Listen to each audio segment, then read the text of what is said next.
ಹೊರವಲಯದಲ್ಲಿರುವ ಭೀಮಾ ಸೇತುವೆ ಎಡ ಮತ್ತು ಬಲ ಭಾಗದಲ್ಲಿ ಗಿಡಗಂಟಿಗಳು ಬೆಳೆದಿದ್ರೂ ಜಿಲ್ಲಾಡಳಿತ ವಿರುದ್ಧ ವಾಹನ ಸವಾರರು ವ್ಯಾಪಕ ಆಕ್ರೋಶ ವ್ಯಕ್ತವಾಗುತ್ತಿದೆ ಎಂದು ಅಖಿಲ ಭಾರತೀಯ ಕೋಲಿ ಸಮಾಜ ಹಾಗೂ ಸಾಮಾಜಿಕ ಹೋರಾಟಗಾರ ಉಮೇಶ್ ಮುದ್ನಾಳರವರ ಆಕ್ರೋಶ ವ್ಯಕ್ತಪಡಿಸಿದ್ರು. ಭೀಮಾ ನದಿ ಸೇತುವೆ ಉಭಯ ಜಿಲ್ಲೆಯ ಜನತೆಗೆ ವಂಚಿಸುತ್ತಿದೆ. ಇದನ್ನು ಪೂರ್ಣ ಪ್ರಮಾಣದಲ್ಲಿ ಕಡಿಯುವಂತಹ ಕೆಲಸ ಮಾಡುತ್ತಿಲ್ಲ. ಬರೀ ರೆಂಬೆ ಕೊಂಬೆ ಚಿಗುರೊಡೆದು ಬೆಳೆಯುತ್ತಿದೆ. ಆದರೆ ಮರಗಳ ಬೇರುಗಳನ್ನು ನಾಶ ಮಾಡಲು ಕೆಮಿಕಲ್ ಹಾಕಬೇಕಿದೆ. ಇದನ್ನು ಅಧಿಕಾರಿಗಳು ಮಾಡುತ್ತಿಲ್ಲ. ಇದಕ್ಕೂ ತಮಗೂ ಯಾವುದೇ ರೀತಿಯಿಂದ ಸಂಬಂಧವೇ ಇಲ್ಲ ಎಂಬಂತೆ ವರ್ತಿಸುತ್ತಿದ್ದಾರೆ ಎಂದು ಆರೋಪಿಸಿದ್ದಾರೆ.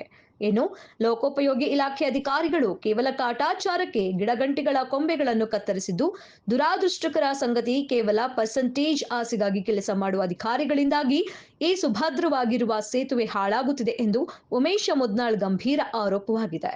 ಇದು ವಿಜಯಪುರ ಹೈದರಾಬಾದ್ ಹೆದ್ದಾರಿಯಾಗಿದ್ದು ಇದರ ಮೇಲೆಯೇ ಜನಪ್ರತಿನಿಧಿಗಳು ಅಧಿಕಾರಿಗಳು ಸಂಚಾರ ಮಾಡ್ತಾರೆ. ಆದರೆ ಬೇಜವಾಬ್ದಾರಿತನ ಎದ್ದು ಕಾಣುತ್ತಿದೆ ಎಂದು ಇಲ್ಲಿನ ಜನಪ್ರತಿನಿಧಿಗಳ ಕೂಗಾಗಿದೆ.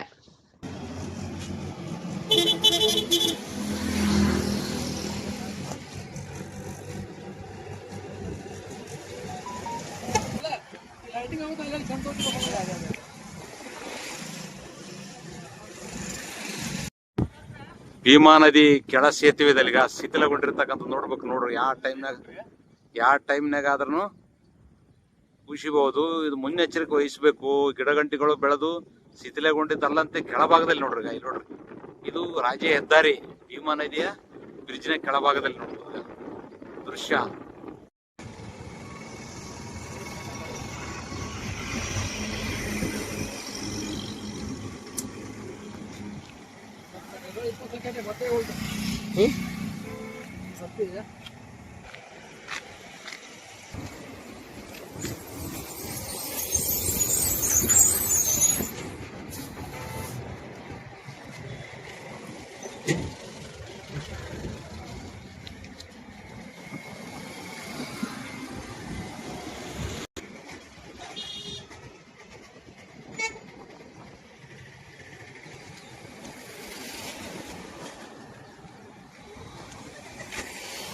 ಯಾದಗಿರಿ ನಗರದ ಹೊರವಲಯದಲ್ಲಿರ್ತಕ್ಕಂಥ ಭೀಮಾ ನದಿ ಸೇತುವೆ ಅಲ್ಲಲ್ಲಿ ಶಿಥಿಲಗೊಂಡಿರ್ತಕ್ಕಂಥ ವ್ಯವಸ್ಥೆ ಈಗಾಗಲೇ ಸಾಕಷ್ಟು ಬಾರಿ ಸರ್ಕಾರ ಮತ್ತು ಜಿಲ್ಲಾಡಳಿತಕ್ಕೆ ಹೋರಾಟದ ಎಚ್ಚರಿಕೆ ನೀಡಿ ಆ ಗಿಡಗಂಟಿಗಳು ಬೆಳೆದು ಕಲ್ಲುಗಳಲ್ಲಿ ಶೇಖರಣೆ ಆಗಿ ಬೇರು ಬಿಟ್ಟಿಗೆ ಶಿಥಿಲ ವ್ಯವಸ್ಥೆಯಲ್ಲಿ ಇರ್ತಕ್ಕಂಥದ್ದು. ಯಾವ ಸಮಯದಲ್ಲಾದರೂ ಅದು ಶಿಥಿಲ ವ್ಯವಸ್ಥೆಯಲ್ಲಿದ್ದು ದುರ್ಘಟನೆ ಆಗ್ಬೋದು.